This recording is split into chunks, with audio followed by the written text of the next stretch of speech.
Hi guys, Michelle from OG Rose. I'm so excited to be here today with Daniel Coughlan. We are going to be discussing a myriad of different topics, but again, I'm just so grateful to have Daniel here with me today. I met him at Philosophy Portal, which is wonderful. I've met so many incredible individuals through Philosophy Portal, and yes, I'm again very happy to have Daniel with me here today. We're gonna I think start, I don't know where we're going to start, Daniel, but maybe we could kind of touch on something that I've often been interested in the things that I've heard you bring up at Philosophy Portal conferences is the concept of body work. So I wanted to sort of talk with you about that. I was a dancer. I mean, I still consider myself a dancer. It's my like impromptu improvisational art is always dance usually.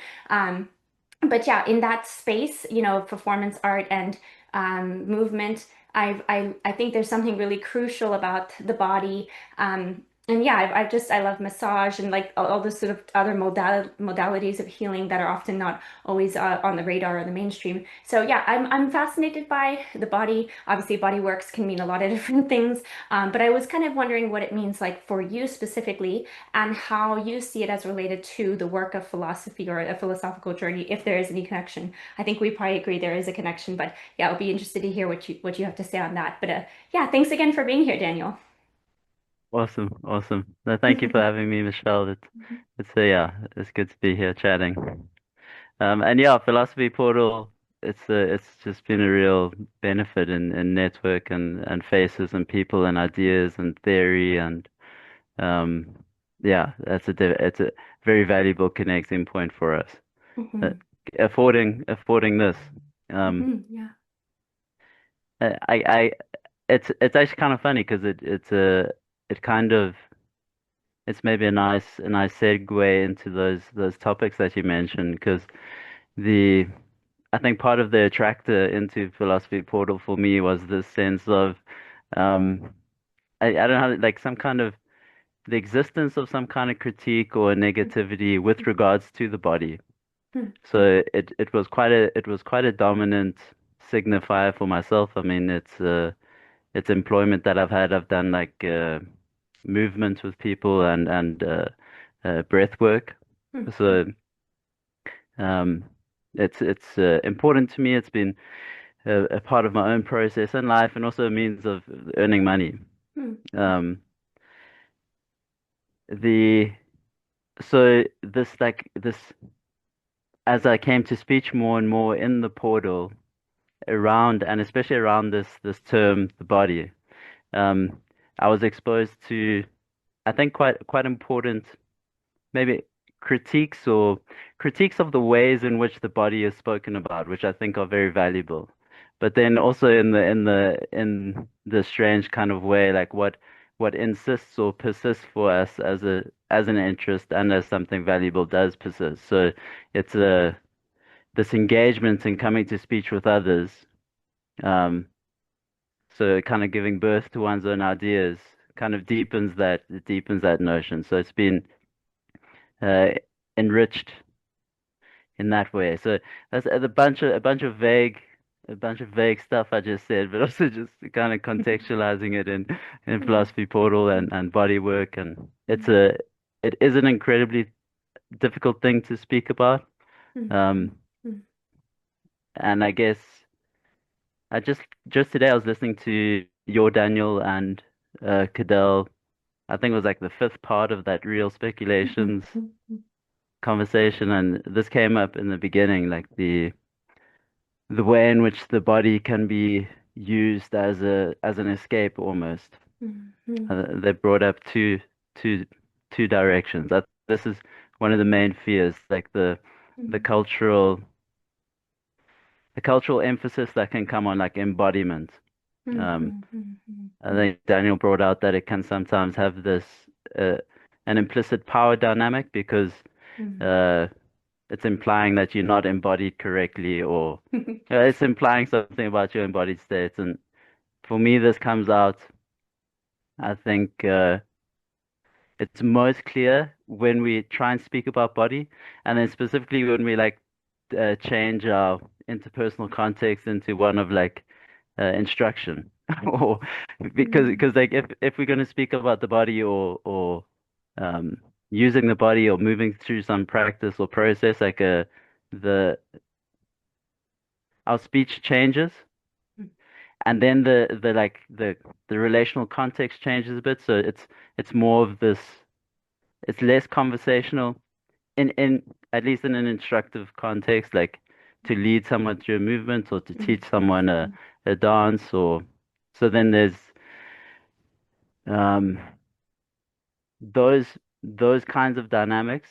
If they aren't reflected on, then they can extend into other spaces of speech, which Mhm. then makes the talking about embodiment frustrating because they imply this unreflected upon dynamic of.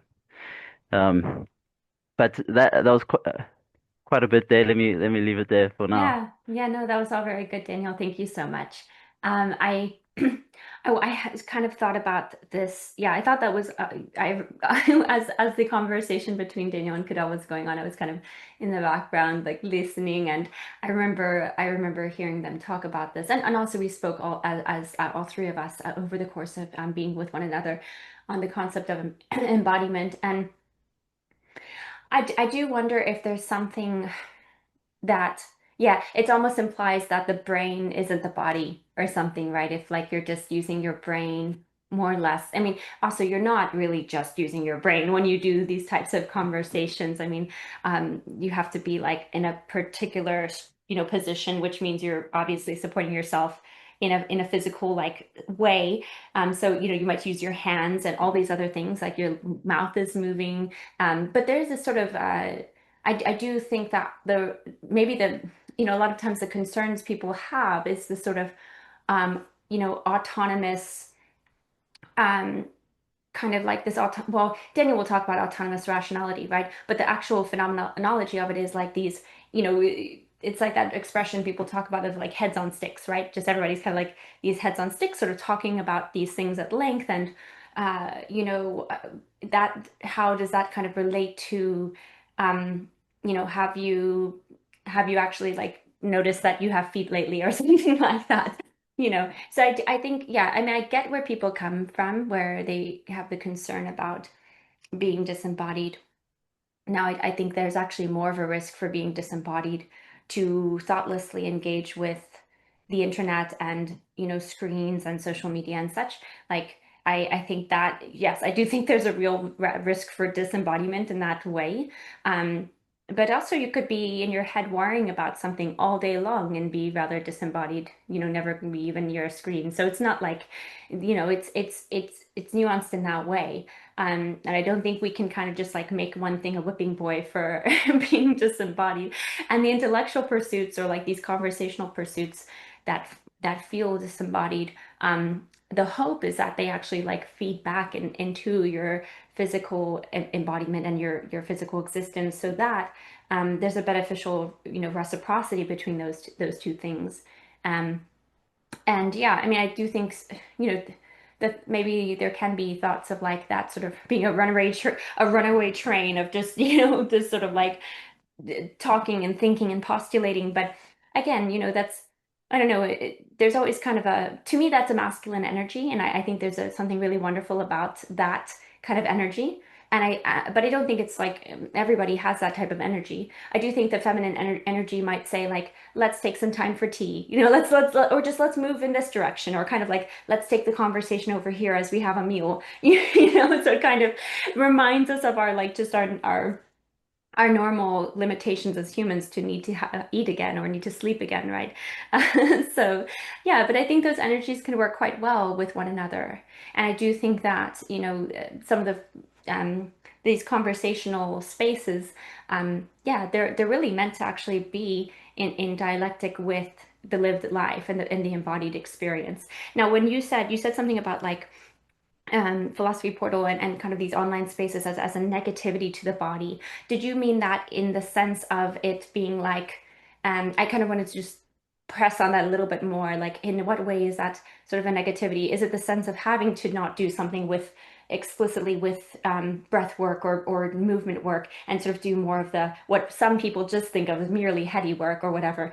Yeah, why did you describe it that way? I'm curious.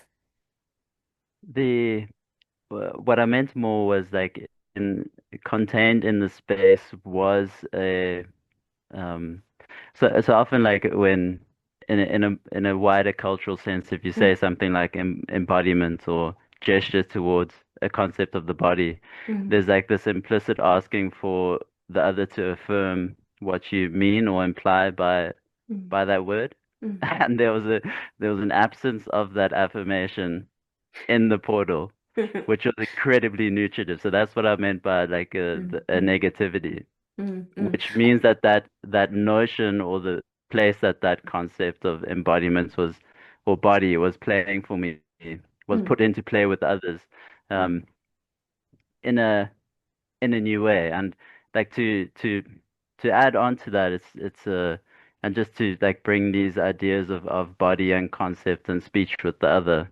It's like this idea of like a speaking being, or there's something really inherent in our nature in terms of yeah. coming to speech with one another. And there's something really Mhm, difficult as well, mm, especially in terms of if you're thinking about things that you're really embedded in mm, that have a real cost for you. mm, Also, just the fact of like encountering another person. mhm, mhm, It can be really intense physiological experience, like to face each other and to speak, even though it's screen mediated. We here meeting each mm, other and we talking about these things that we value, and even yeah. like I have to come to like it's not necessarily easy. Mm, mhm, So mm, especially when something in you is jostled or mm, um mm, it's nice that your Daniel and Cadell have been a kind of spectral presence. The Daniel, he, I think he used the idea of like a in dialogue and in listening to others' dialogue, you eavesdrop in a sense, mm, mm, and it's a gentle way to uh engage this process of self-critique and examination, mm, because you hear this critique being made, mm, and you realize that part of your own enactment is um doing what that is critiquing. mm, So mm, you realize there's something in you that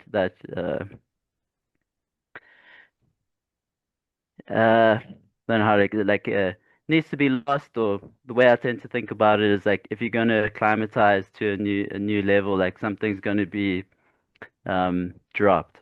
mm, For me, that can sometimes mean like shake, like if, uh, visceral or like you got the shakes, or I mm, mean mm, mm, mm, uh, fear and trembling and mhm, this manner, like when you're speaking about life and one another, like these kinds of things come up, I guess. And for mm, me, the breath has been incredibly beneficial in that whole process because there's this mm, a prior assumption of trust mm, in the mm, breath. So when the like a physiological response starts, mm, and maybe it's like this kind of sort of involuntary shaking, and I mm, notice my breath is maybe like quite a bit shorter or a bit more erratic. mm, I have like a pre-decided decision to trust what the breath will do. mm, So when I let that kind of movement inform me, I'm being informed intentionally by the speech space that I'm in, mm, mm, and I'm making a body out of that, or I'm freeing my body from an investment that it was involved in because I'm mhm, meeting new ideas or speech from the other. And I think like the production of a social substance is very much it very much involves this process. I think breath mhm, and mm, flesh and the like ideas as living in our flesh in a kind of way. And if mm, we but that was mm, mm. a lot. But Yeah, this yeah. concept of body is really Yeah, it's interesting because I was thinking about like as you were talking about um just the radical sort of shock of difference or just the vulnerability of the encounter. It's a very real thing because like for example, if we just kind of break down like get meta about what we're doing in this moment, it's yeah, there's definitely there's something about it where it's like there are fears one has to face, for example, like, oh, am I going to make sense? Can I sustain the thought? Is my thought going to be communicated? Um, is it going to make sense is it going to be of value to the listener, at some point, whoever may listen to this? Um, and I think, yeah, I think that those are very real things. I mean, because a lot of times people, when they come to or when they encounter, it's not always, we can just shield ourselves from all of that, right? By either not conversing, or sticking to certain scripts, right? Like the safe things to say versus trying to say something of our own expression that then we have to kind of hope the other person understands.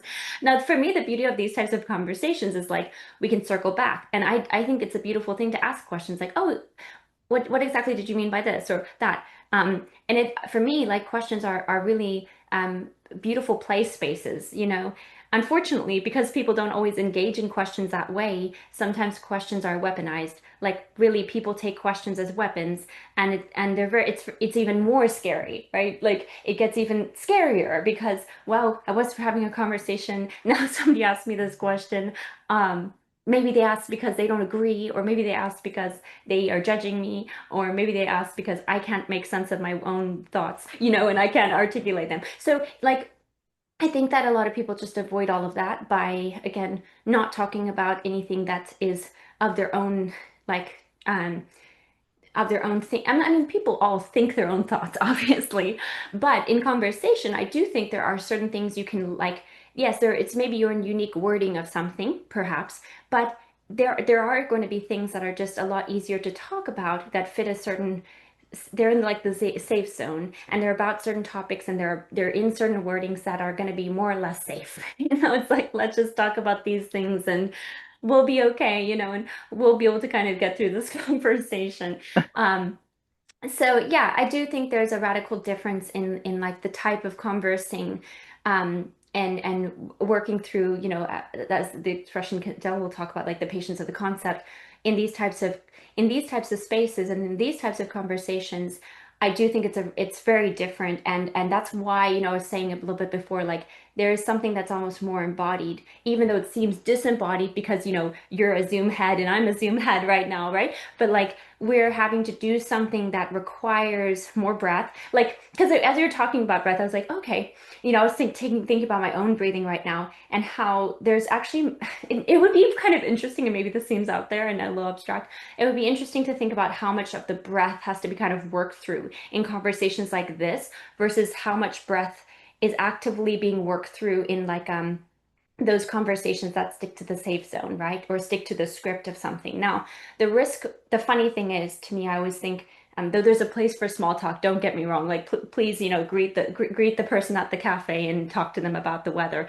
But there is something about how it's strange how sometimes the small talk can suddenly become a very big thing because, somebody asks a question about uh, something you're doing in your life, and then it suddenly turns out that they're like very worried about you, or now they're not, now they are kind of possibly judging, or maybe you're finding yourself in a place of judging, and it's like, I don't know, would that require almost more breath work because there's all of that like heart beating. Sometimes it can mean your heart's beating faster, you're having to like calm down, you know uh but at the same time, it could be on the shallow end of breath to keep it shallow, right? To keep it like more shallower conversations. And again, there's a place and time for those.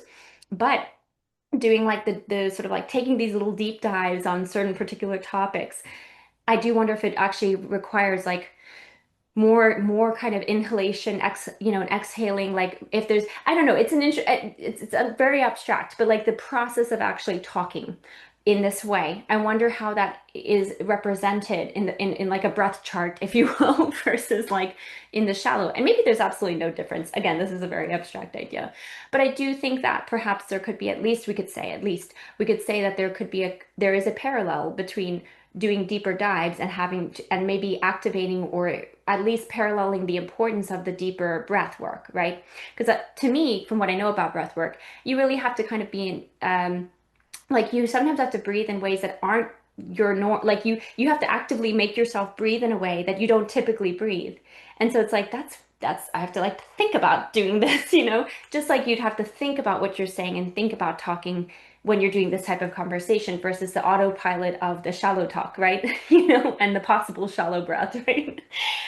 So yeah, that was a lot there, but yeah, it's what all of what you said got me thinking. And then one last thing to top back on the question I posed you about negativity. I can see what you mean now. Like a lot of people might be like, oh yeah, we're disembodied. Like and everybody just kind of like, yeah, yeah, yeah. But then when somebody says like, well, wait a second, maybe we're not disembodied, maybe we're more embodied, even though we're disembodied because we're using this screen verse to converse. So yeah, if that's how you mean it, like I could see that being a real negativity where people don't. It's not that they're like disagree in a mean way. It's more just like a suspended place of, well, maybe that's true and maybe that's not true. And then suddenly you have to rethink it again. But it's playful. It's not like from a place of condemnation, but rather, yeah, the playfulness and that arena to do that. So yeah. Anyways, Mhm. I'll throw it back to you, Daniel. No, that was beautiful. That I mean, even that last word there, like suspend, or Mm, that mm, like, mm, so being provoked or invoked to suspend in thought for a mm, moment. mm. It's precisely that kind of suspense that provides the opportunity for the development of a kind of Yes. subtlety, or like Mm, that's very much how the breath is experienced. Like mm, when the mm, mm, when the breath finds more suspensefulness, mm, it can language like penetration is used. Like it can mm, seep mm, into mm, uh, higher degrees of subtlety, you could say. So mm, putting an idea or encountering someone that suspends thought for a while has that similar kind of potential. mm, But then now it's like a continual interactive process in terms of like being willing to receive or mm, being willing to be suspended in your assumption or your thoughts or like the it's a it's going to be really fun because mm, the mind and the breath are so close together and mm, how they function and how they operate like mm, the um just the that what you were sharing there in terms of this it's a wonderful image. Like, do some conversations require more breath exchange or like more mm, breath mhm, process than other conversations? And I think keeping alive this idea of subtlety is also mm, uh, really helpful. And the I mean, in some of the kind of yogic systems, they talk about the natural quality of mind being uh, the word sattva is used, but like clear, equanimous. So mm, when left to itself, it naturally gravitates towards that like state of clarity and quality. mm, Um, and because the mind and the breath are so close together, it's a another image that is used is like reins of a horse, I guess. Like it's two handles of the same thing. Like you focus on the breath here, you focus on the mind here, mm, but they're driving the same thing mm, somehow. mm, mm, That that that the breath or that the mind has that natural propensity in it is something really, really interesting. And it gets us away from the the way in which we would be cultured to even the expression say breath work. Like, okay, now I'm gonna make a work out of this thing that I can't help but do. Yeah. That's hilarious. That's so funny. But it really Mm, it frames, I mean, if there is an industry around this notion breathwork and it's getting bigger and bigger and it still feels very much like Wild West situation, but mm, there's a I mean speaking about it just making it more and more interesting because it's hard to know what qualifies a breath worker, say, is it like a technique or a specific mm, accreditation mm, or mm, and then the role of charisma in the process and mm, but that's maybe just a side thought like this idea that there is this natural propensity and this quality of like receptivity or letting something settle. So Mm, the this is where I think the breath then coming into conversation with concept of body is really helpful because the movement of the breath and in terms of one's receptivity begins to interface with how one's body is mapped, like one's anatomy.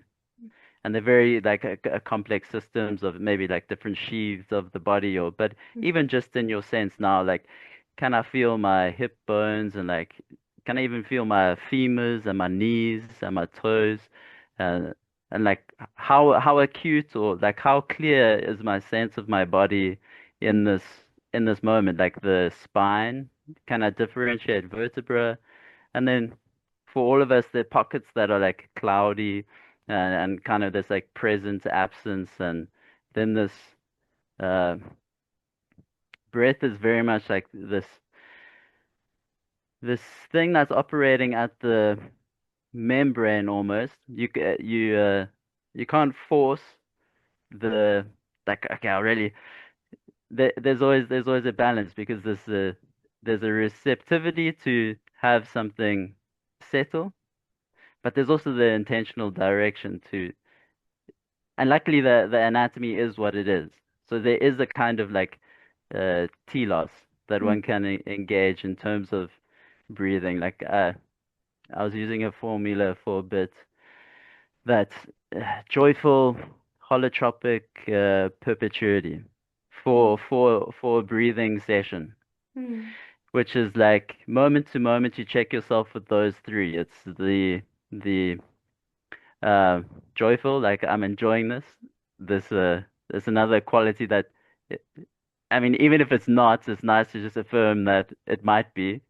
That yeah.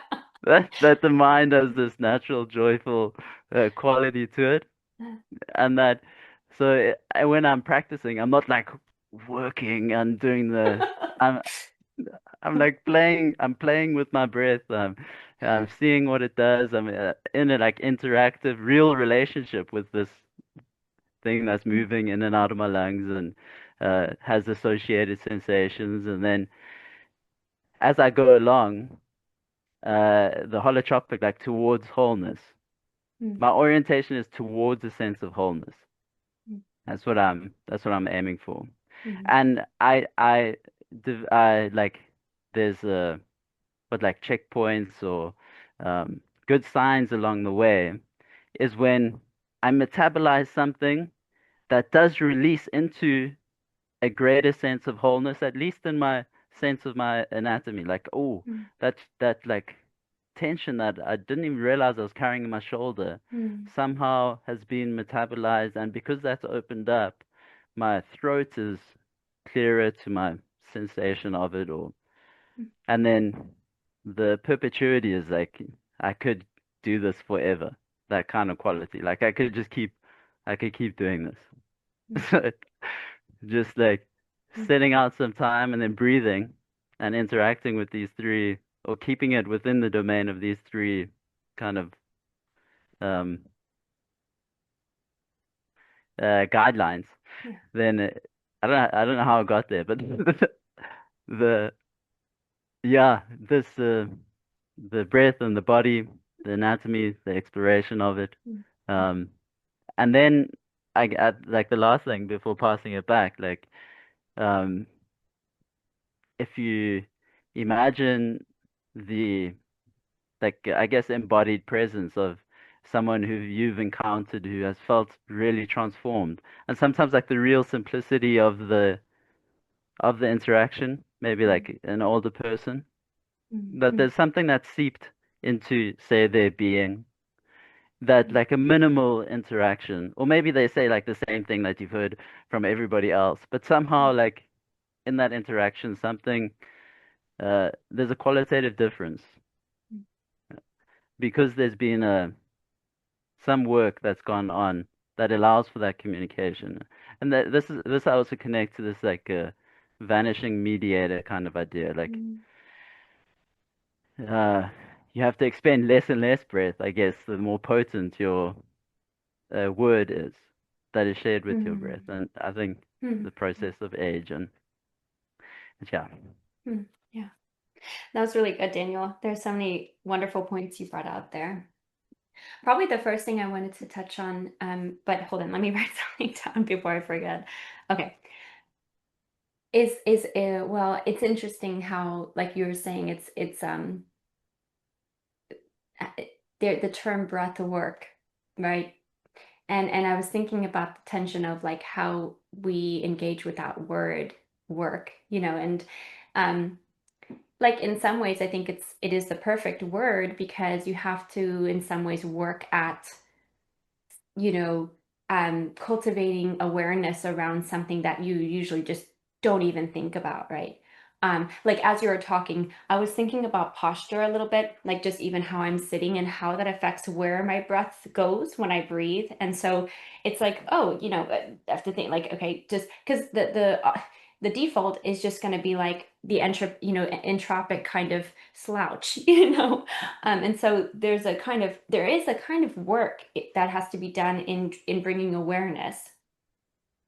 But then it's kind of like, in the scripture says like that, the yoke is easy and the burden is light, where there's kind of a there's almost Daniel has this essay called the flip moment, where there's a moment where that work becomes, like light. It's not like some burdensome thing. It's so I do wonder if that might be the dynamic that's at play with that word. Like I think too, and it depends on the person. Only an individual person could know like how they're engaging with breath work or whatever it is, right? But um, it may be like that somebody is very steeped in like the gotta work hard, gotta perform, gotta grind, grind, grind, and there's a place for working hard. Don't get me wrong, but there's also a way in which the very effort to do that work can also be undermining because of all of the kind of huffing and puffing to try to do the work, which are like, no, this is supposed to be like that's the work is supposed to be done for you to for the like you're saying, this holotropic, right? This wholeness.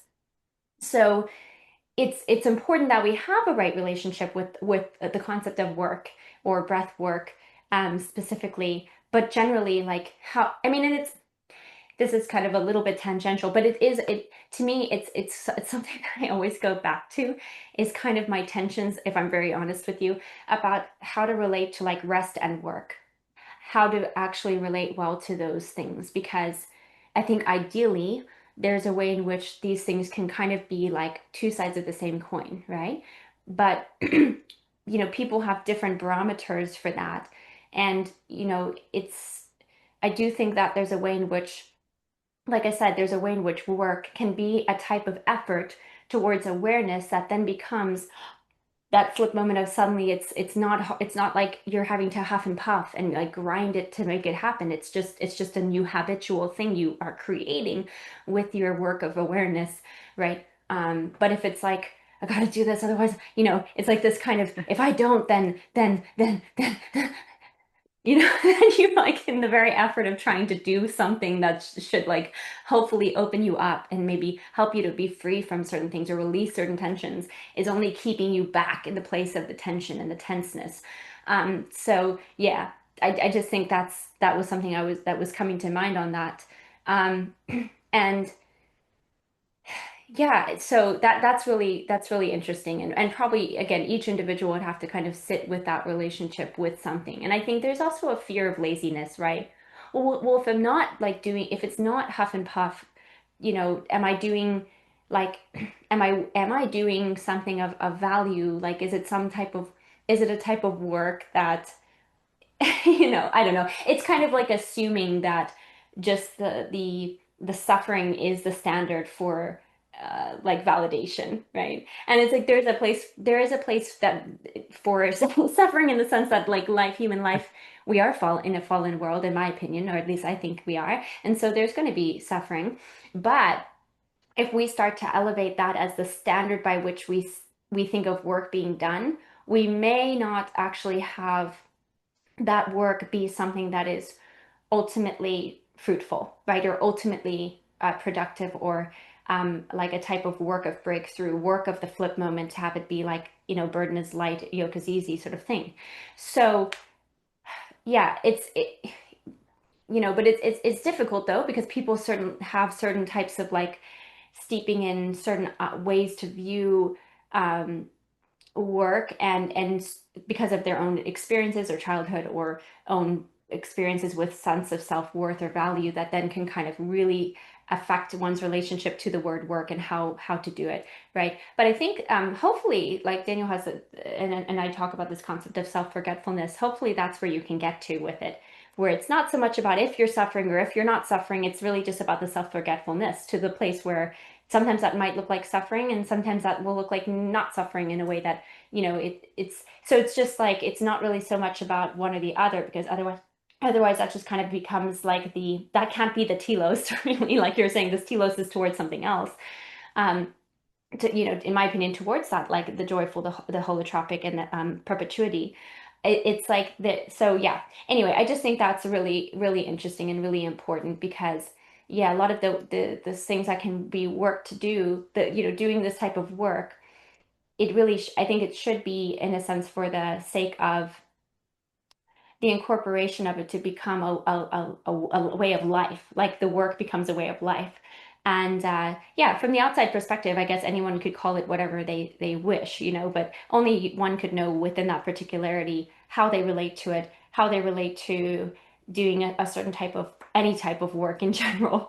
But yeah, it's interesting, right? Like because I think do the work can have the context of the productive optimization kind of grind. No, it doesn't even matter what's happening with your body, but just do it anyway kind of mentality. Or it could be doing the work that involves, yeah, doing things that are hard and comfortable, you're not used to, that actually take awareness, that take you, but it's a type of work that's like hard and it's easy. And it's kind of always oscillating between those types of two things. So yeah, that's my little tangent rabbit hole on just like the concept of work.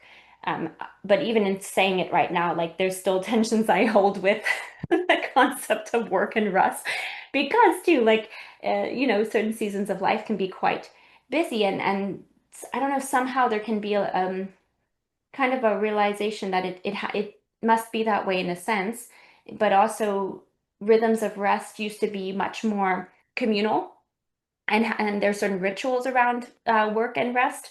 So these things are not necessarily givens anymore. Like Daniel and I will talk about belonging again. So you just have there's kind of a way in which you have to sort of recreate and have it choose your own types of like rituals and givens regarding these things so that you can give yourself a sense of rhythm. Because look, we all have circadian rhythms, we all have rhythms.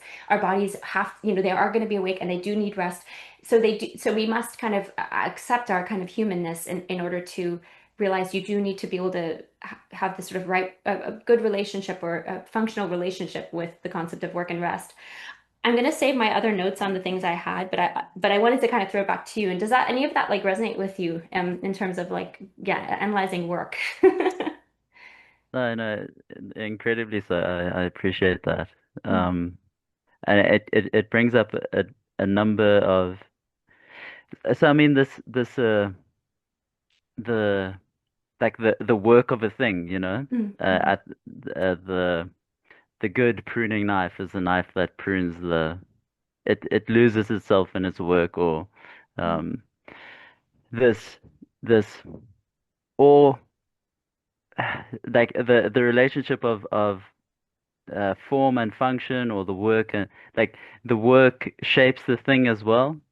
So mm, doing the work creates the shape or the being or mm, for me this is the kind of area where um considering breath and body is uh very valuable. mm, If I'm involved in daily, weekly, monthly rhythms that are uh I'm going to be in a rhythm whatever I choose. I'm going to fall yeah. into a rhythm. Hmm. Hmm. But if it's a repetition that is showing, and this is the often the case in our extended culture, is that the repetition, because it has a certain uh, uh, it's out of whack a Mm, bit. hmm. There's a Yeah. slow accumulation of something that shows up quite a lot later Mm, in mm, this mm, in a ill health.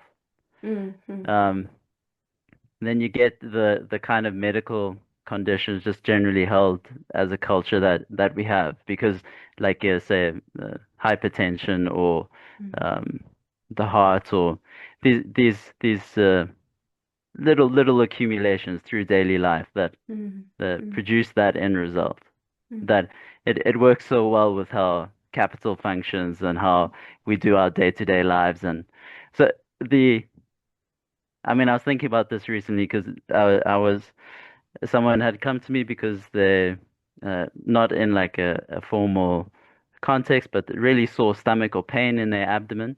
mm, So we used the breath as a way to kind of relate with it, and it was preventing them from going to work. So, Wow, so the good news is they can go to work again. great. But it's But it's a it's good because we need to eat and mm, the but something that I'm realizing more is that it's actually so significant what we do with our breath mm, and the patterns that it's in that it might not be a good thing to like make it an intervention. Like if mm, you change the way the breath moves in your body, your life is likely going to change. Like people who do the it's people people often come to the mm, breath at moments of transformation in their life. mm, And it can be appropriate to like I mean, it's just it's common parlance. So like it's colloquial, you know, like take a breath or mm, it's mm, intuitive. But like structurally in life, at these moments of real intensity, this is often when people come to say like a breath worker to um, tool up a little bit. mm, And then sometimes like it can be something that carries through a moment, but then you put it down. So like this lady that I mentioned, once we kind of got her operating. She's she's very thankful, but she's like, I'm in a rhythm now. Like I'm not. There's no need for me to practice anymore. This is the kind mm, of. mm, So there was a kind of there was an upskilling. There was a tutoring in terms of her own body, and also like an empowerment in terms of the one of my like something I really struggle with is the amount of people that I encounter who are holding some belief that some doctor gave them from seven mm, plus years ago and it's mm, like a fear of a sensation that of a bodily sensation because it's taken mm, this interpretive weight.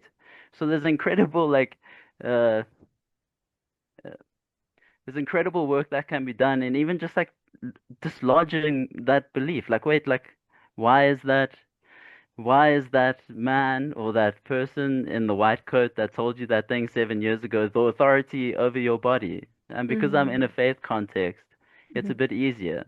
Yeah. Like, who is the who is the authority of my body? Like, Yeah. what's Who's the great physician, right? yes, Yeah. the and I get that's so the last thing, like it that uh, it's not to say that the faith context can't be abused, Sure, especially in sure. the space of healing. Yeah. It's a difficult space, and I Mm, think as much as in our broader thought space we consider these canopies of liberal democracy, or recently the culture's really metabolizing our Christian inheritance as a basic like substructure.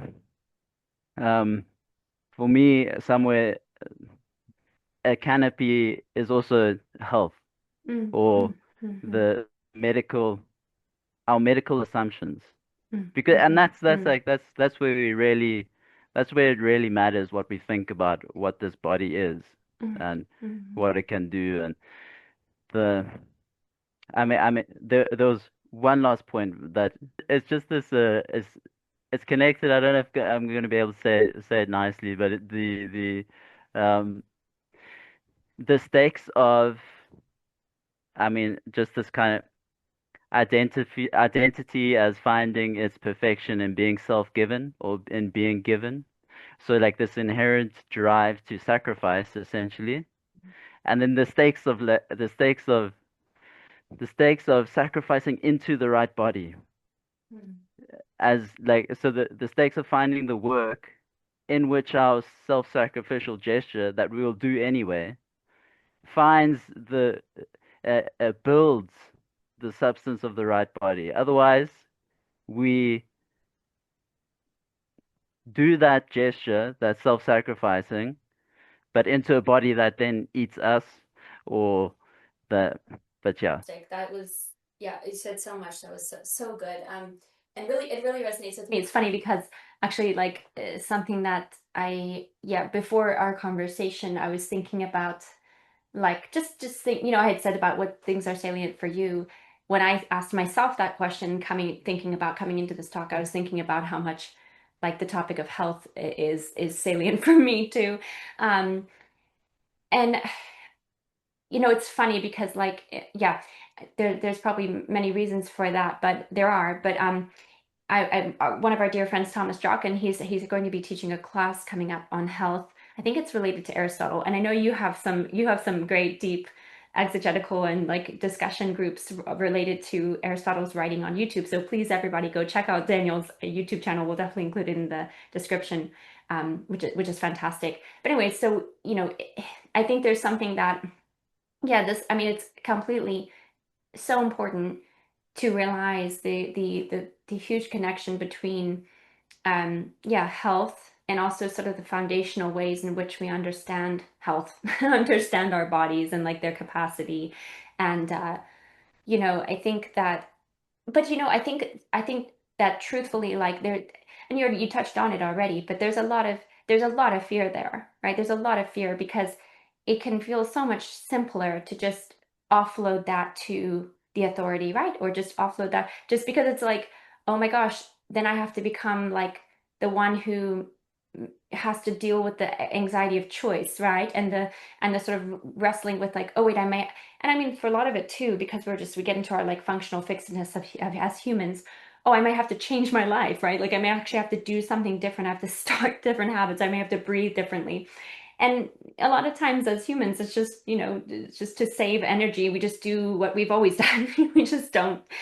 And yet it's like, wait, things could really change when we actually sit into this place of, this this arena, what we're talking about here, of health and awareness of our own bodies and authority and, sort of the agency as well. And I think too, yeah, I think there, yeah, there's definitely a lot of, like, obviously there's a lot of, like, you're talking about the weeds of it and the potential risks of it in the faith context.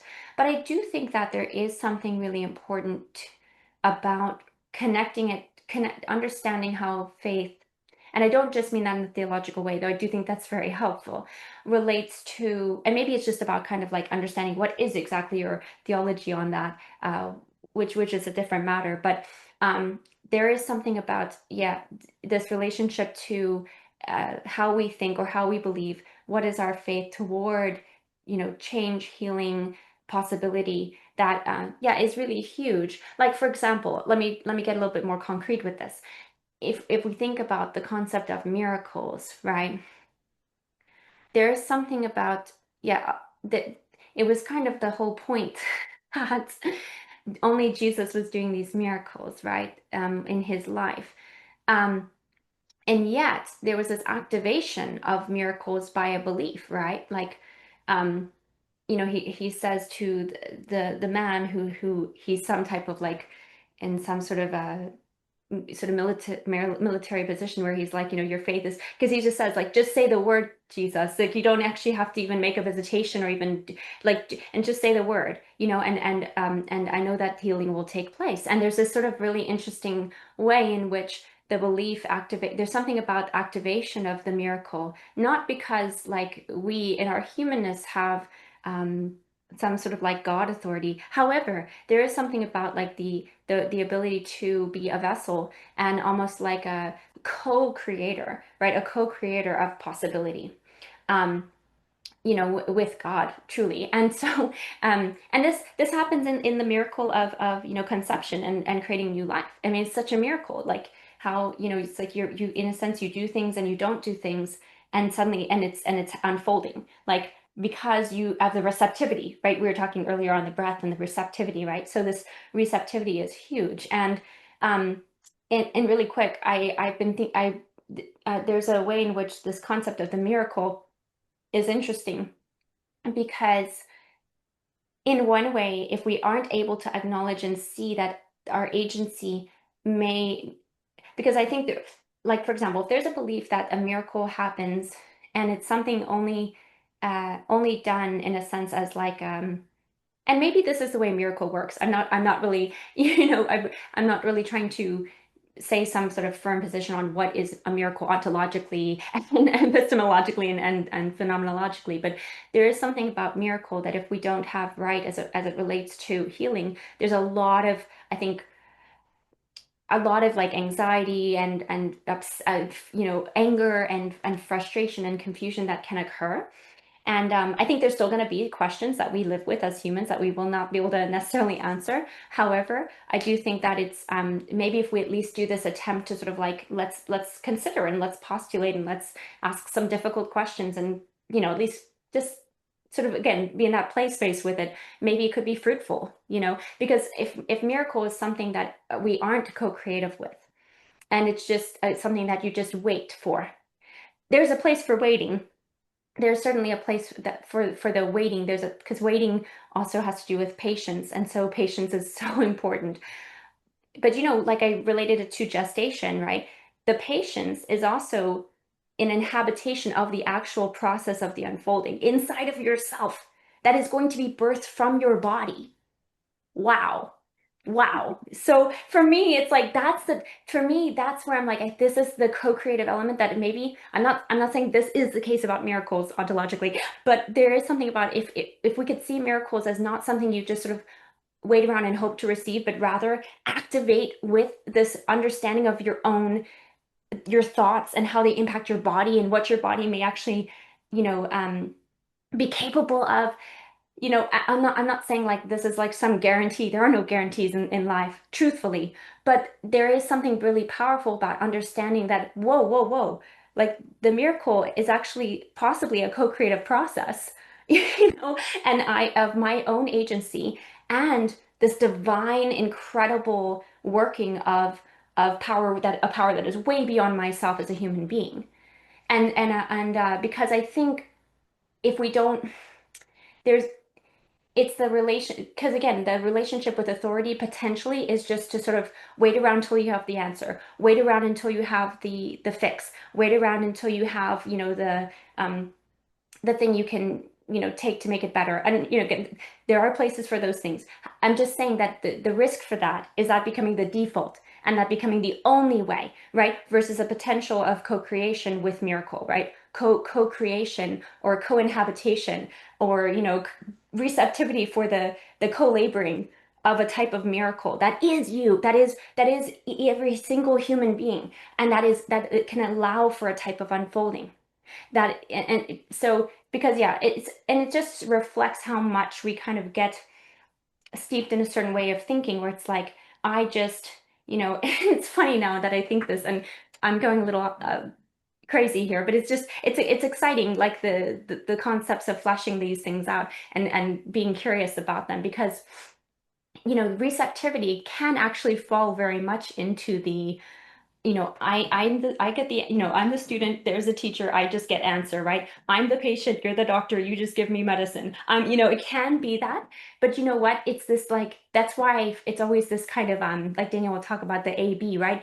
It's both is and it isn't. The sublative aspect of receptivity to me has a lot to do with this kind of actually being patient with the concept, actually being receptive to the concept, the conception, the unfolding of what it might actually lead to, the birthing of something from your body that and from your mind and heart that is like something that relates to both your that it starts from that humble place of almost I know nothing in the Socrates sense, right? But then you have this like wow that opens you up to actually being able to engage in a learning process that will always require that same humility, but you are actually like having an unfolding happen that is allowing you to be further steeped in a type of knowledge and in a type of maybe even wisdom, we could say.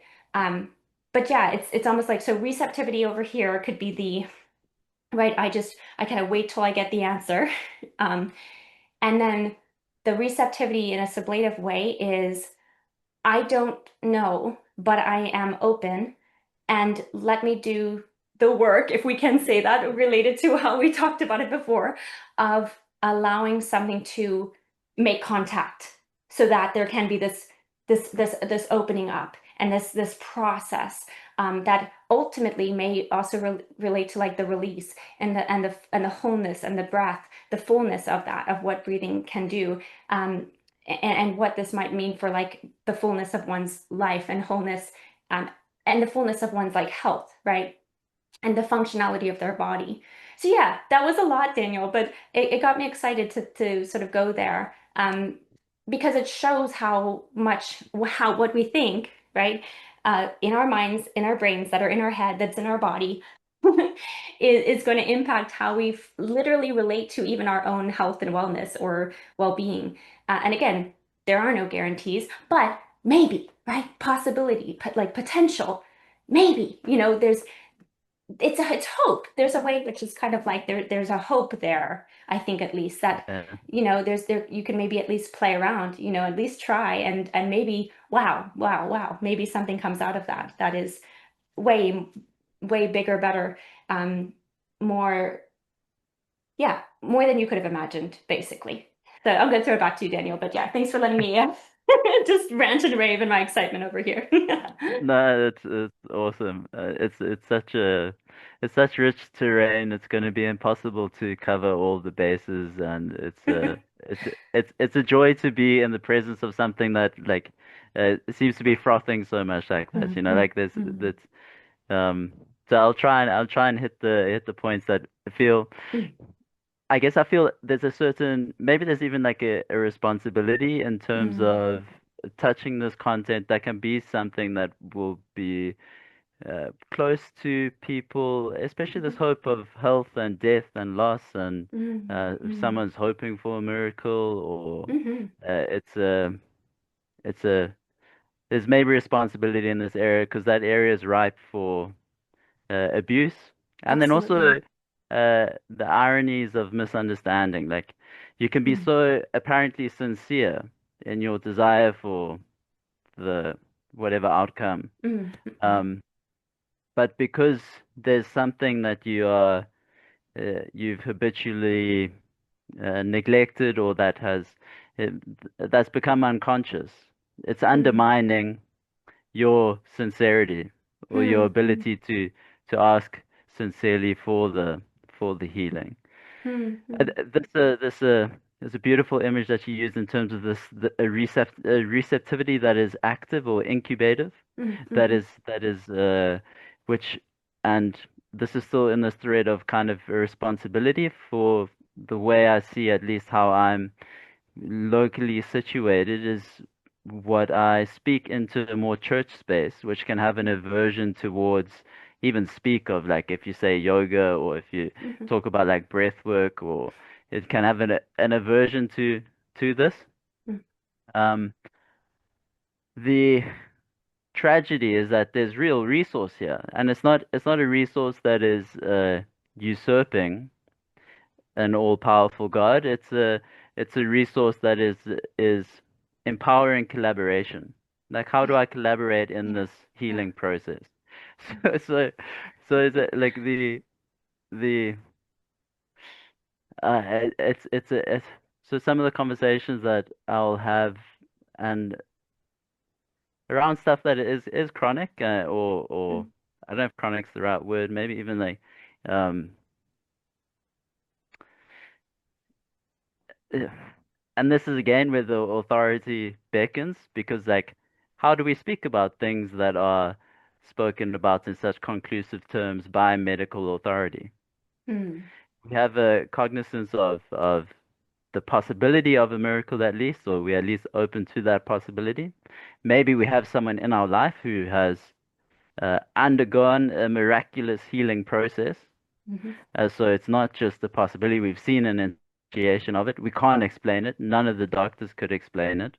mm, But there's this instance in my life that I have contact with. Maybe one does or one doesn't. but this why this notion of the canopy of the medical authority of culture, which Mm, I think grounds out in terms of the what is the body or what mm, is it to be a person? Like, mm, what's the status of this thing? How does it function and who is this authority? But the that what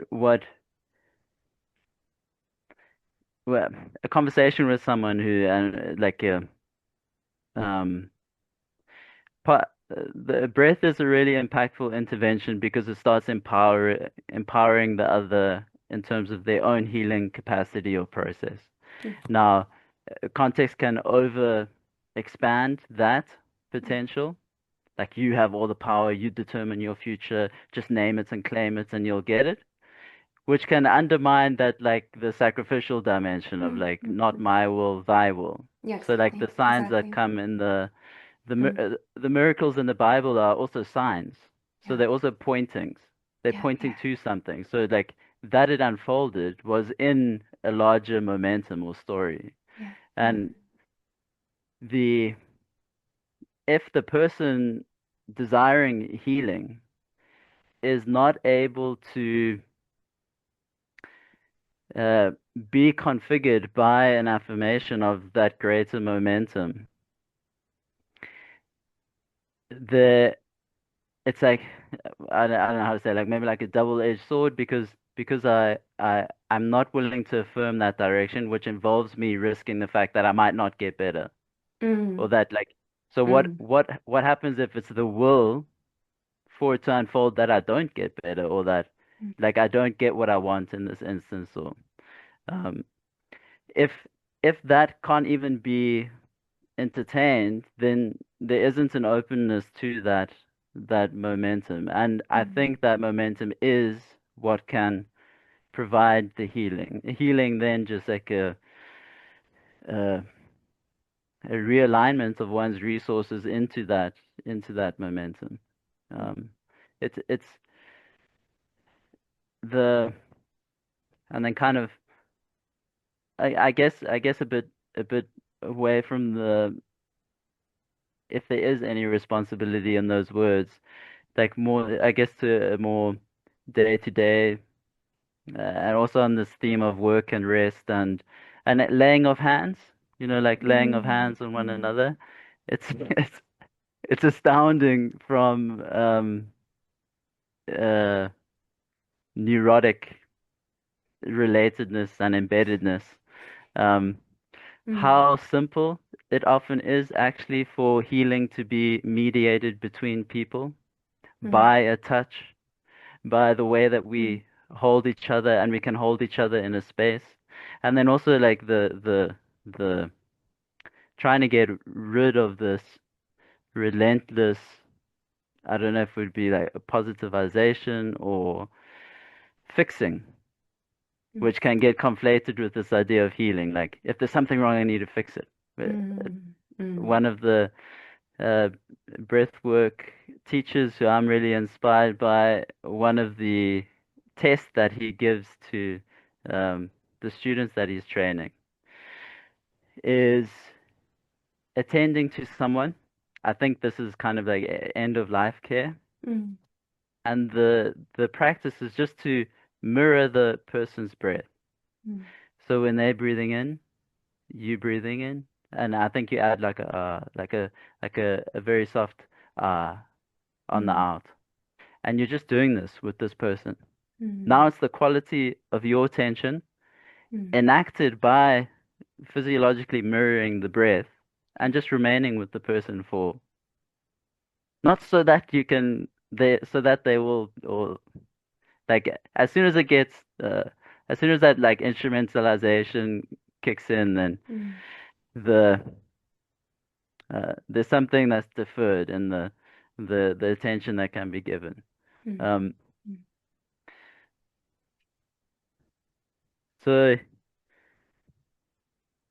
yeah, laying hands, miracles.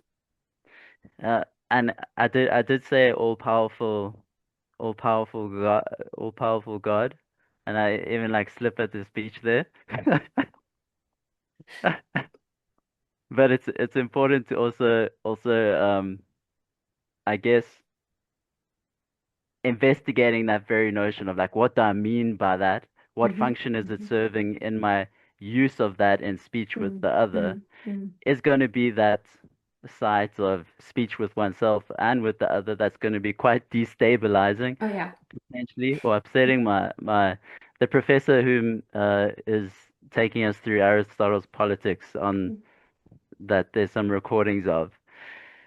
He would often speak about the pre-intellectual work of philosophy. mm, Like mm, he was noticing in students kind of preconditions for being able to engage in philosophy. Philosophy understood as that activity that's going to investigate or question the basic coordinates by which one makes sense of reality and oneself. And mm, there needs to be a sense of some kind of safety, mm, some kind mm, of pre-intellectual work that is done mm, that can uh, ground a person to really question how how am I making sense of this, and can I entertain another idea, um, which yeah. for me then that for me links into the breath work, the body work, and if I respond to my context, it's often um, before a sense of like a philosophical space being able to be opened. There's pre-body breath work that needs to be done. Mm. Something you said on like how sometimes it's actually shocking how simple almost like how healing can be unlocked actually in some simple ways, right? If we talk about the term healing in a kind of I want to say almost more general sense of that word, like it reminded me of something I just happened to see about like some relationship uh, sort of person. There's good and bad out there, but they were talking about like if you have a fight with a significant other or friend, anyone really, but like starting out the mediation of that with not actually more so with like a holding of a hand, or and I was like, wow, that's it's funny though because it's like kind of the last thing people want to do in those moments, is like to kind of be nice and sweet or somewhat affectionate. It's like, oh, I'm just mad, it's hard, but I think if to slow down to the place of saying like, hey, the only way we're actually going to talk about this level-headedly is to be in create like a safe place for our bodies and for ourselves in this time and in this space and in this moment. And but it's funny because it's kind of like it's easy to just dismiss that as like, oh, that's it's kind of like that's woo woo, like, which is funny to think of that as like calling that woo woo, but it could be thought of as that, because it's almost like, what do you mean just slowing down and holding a hand of somebody you love or care about, or saying, maybe even just a pat on the shoulder or something, and somebody else reciprocating that. Could that literally change things?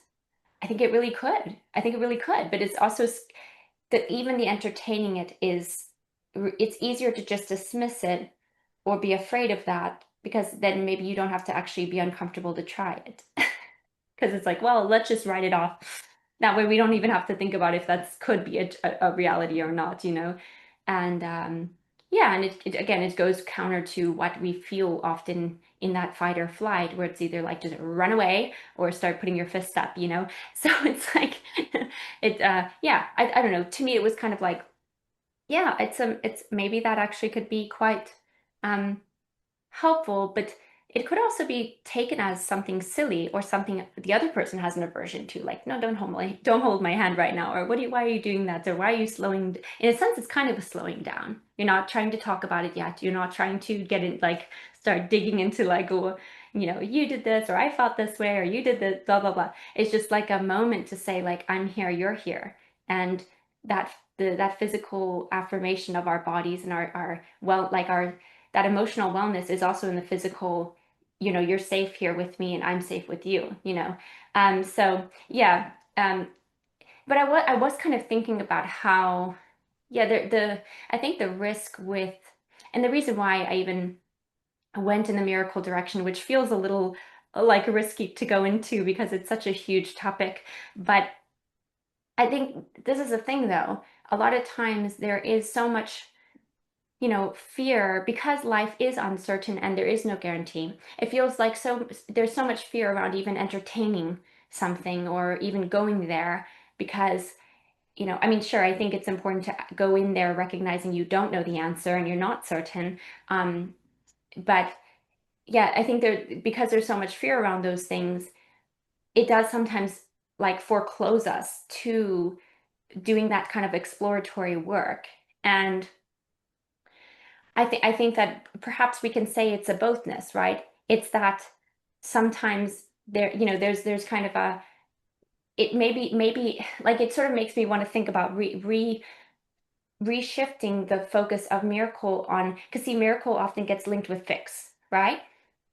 I think it can be. I think it can be sometimes, and maybe it's makes complete sense for it to be, but sometimes like I do think what you said on fixing is so important, right? Because the fix mentality often wants the quick answer. Let's just fix it, right? And there's a place for fixing things, of course, but there's something too where fixing sometimes doesn't allow you to sit with the uncomfortable feeling or say, wait a second, what might my body be telling me if this and this is happening, And so yeah, it's actually counterintuitive, but sometimes the fixing is getting you more fixed in some type of habit that doesn't allow you to actually like change that. You just run into it again and again and again and again.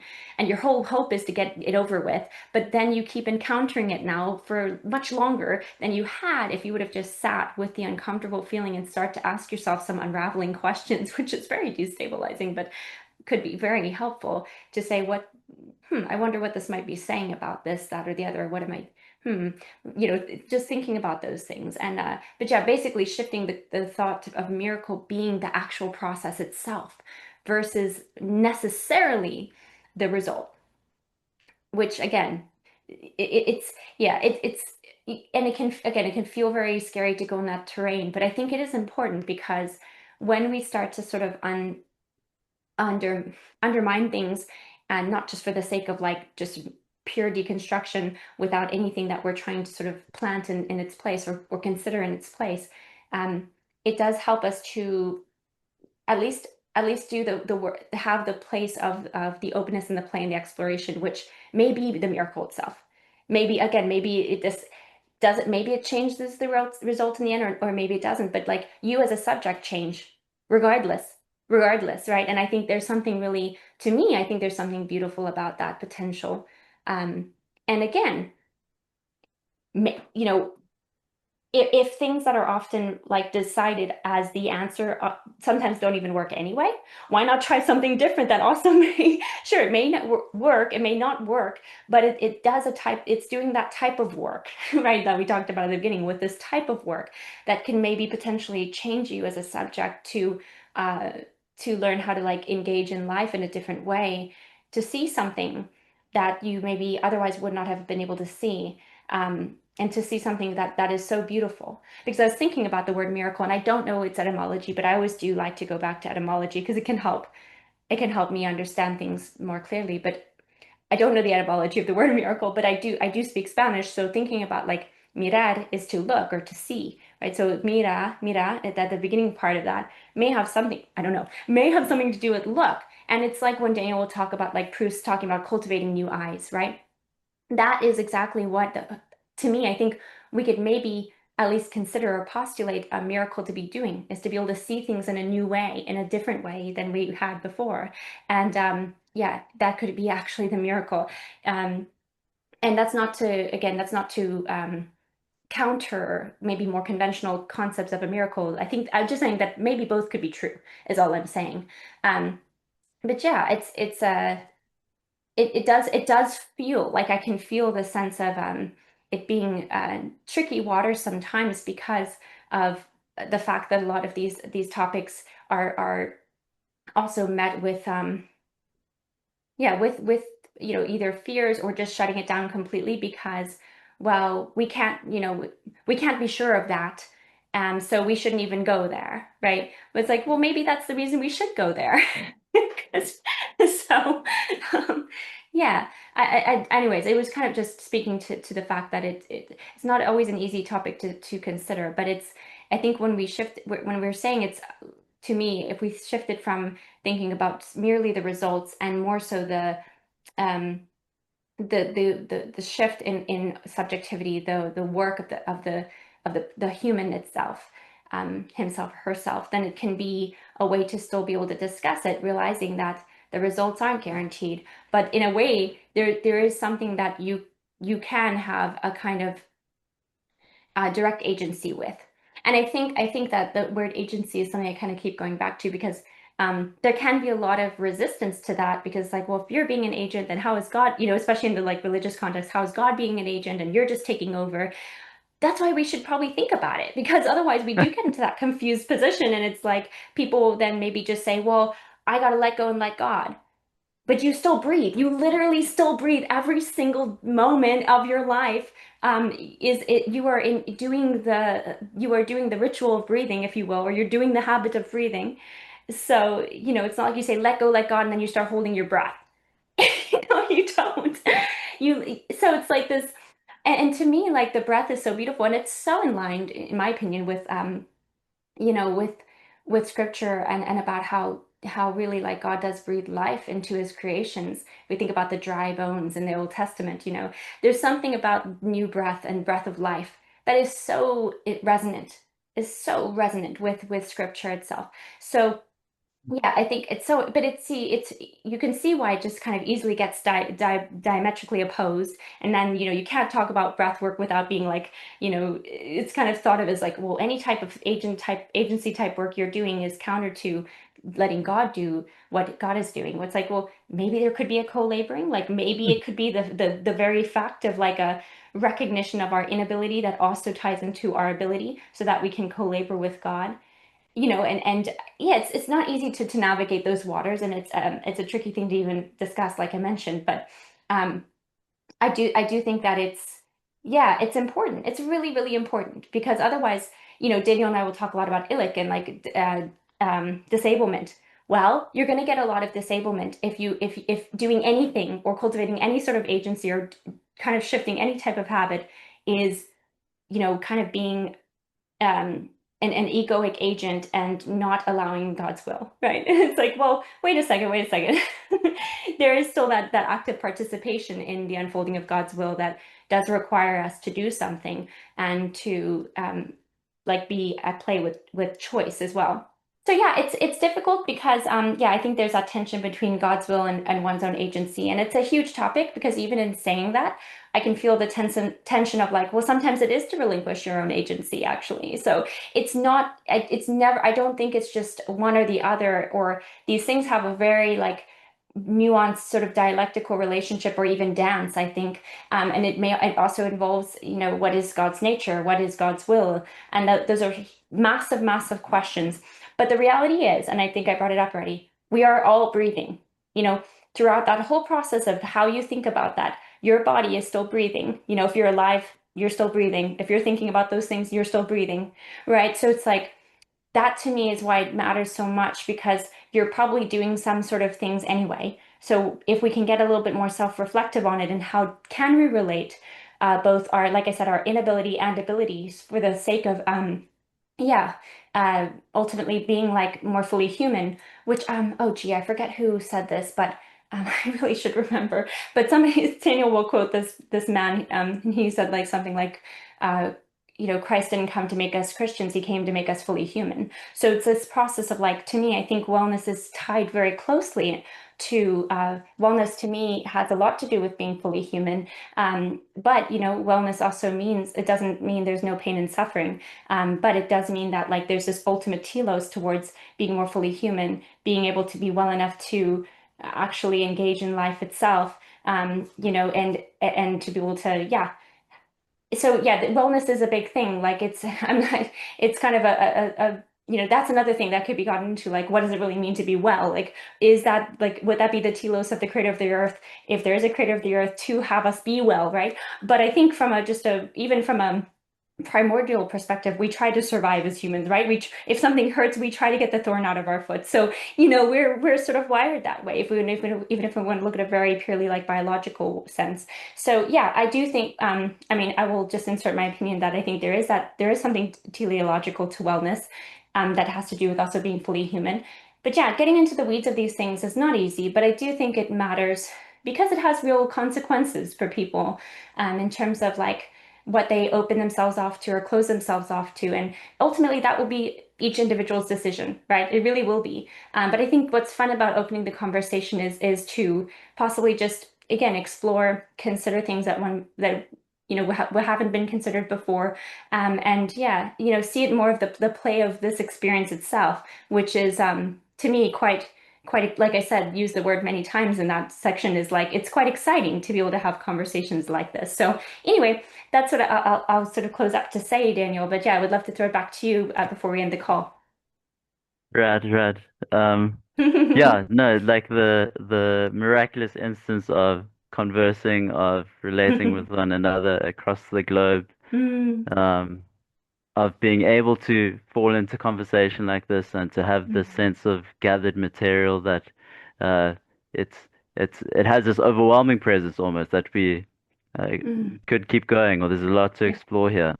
Just yeah. the, I mean, the fact of that, like so these will probably be my my attempt to tie the threads or to conclude on the themes that we've been around.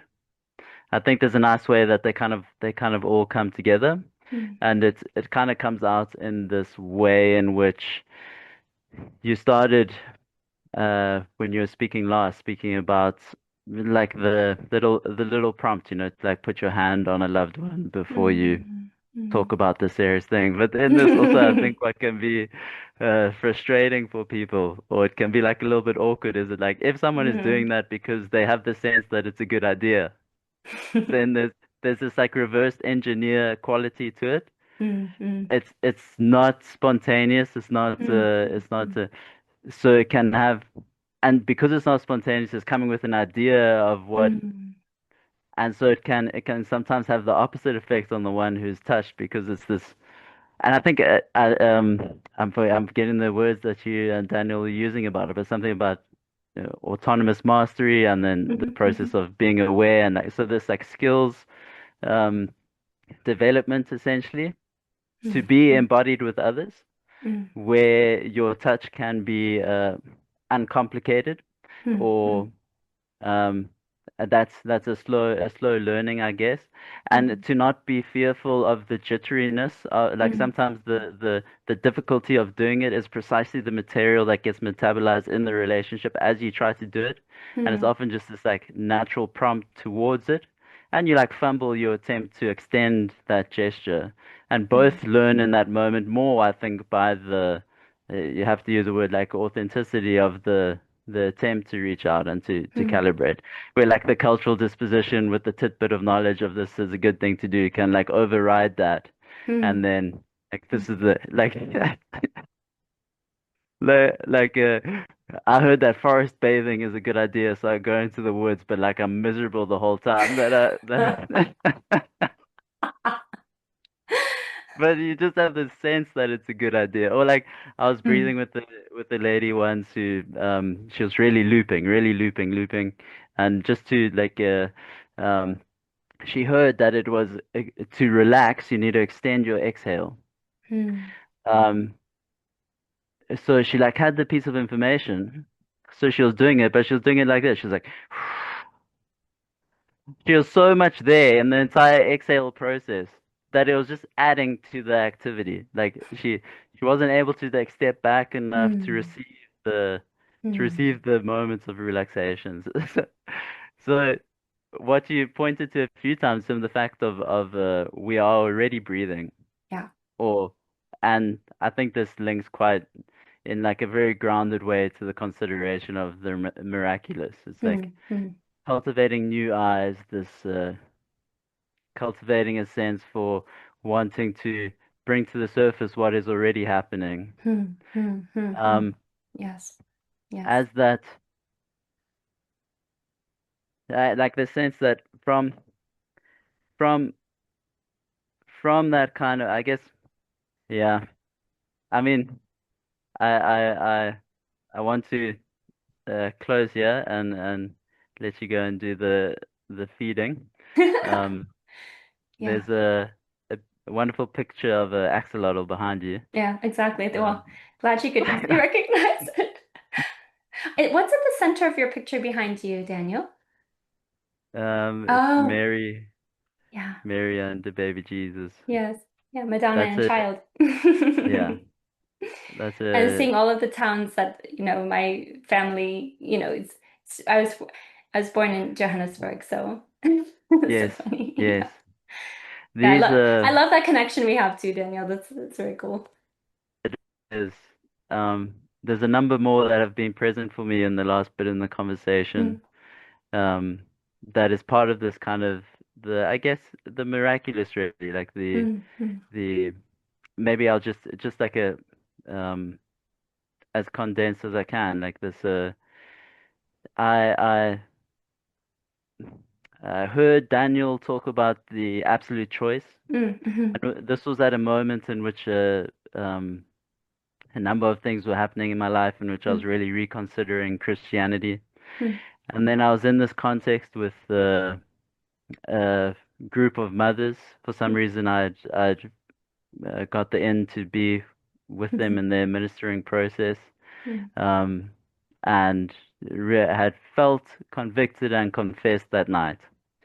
mm, And the the framing of absolute choice threaded the commitment to that, the fidelity to that moment. mm, mm, But what was structurally important about the moment in terms of our own conversation was that if I had not had this prior friendship essentially with my mm, breath or this breath work process, mm, which means that when I'm in a group of people or I'm engaging another person, I take as very significant the information that I'm getting from my breath in terms of the pattern of my breath. mm, Um, so when some of the doctrinal elements started to come out in that gathering mm, that I reacted to le- um, mentally, mm, I was able to stay with the group because I was following the breath. mm, mm, mm, It was a thread that um, meant that that reactivity didn't have me leave the room. mm, mm, Then um, somehow, and this might seem too scattered now, and this that process means like certain things turn upside down in my life, certain losses mm, mm, because of that commitment. mm. And then I get your book under the wing, and I read Esperanza, and there's this particular moment in that story that it just it's I see a particular dynamic in that movement having to do with the conflicts between romantic love and like a political love. And Mm, it just like it dislodges something mm, that allows me that moment of catharsis. mm. And really, you're in Virginia, and it's just crazy that this kind of thing happens. And Yeah, like now yeah. here, ranting on about the breath, and immediately the church comes into that. And I feel like there's an Mm, important dimension mm, there for mm. the reasons that we were kind of touching on. Yes, Um, yes. it's almost like a, you might even say like a ministry in that sense. Mm, mm. Um, so thank you for Yeah. the conversation. Thank you, Um, Daniel. yeah, I'll be sure. mulling over it for a long time, and I hope we can continue this conversation another time and, exploring more of these topics and more depths on these topics. Thank you so much for your time, Daniel. It was a joy. It was a joy. Thank you for the invite. It was really good to be here. Absolutely. Okay, Daniel. Well, you have a good evening. Yeah, Rest well. Thanks so you much too. again. Thank you. Cheers, Bye-bye. Michelle. Cheers.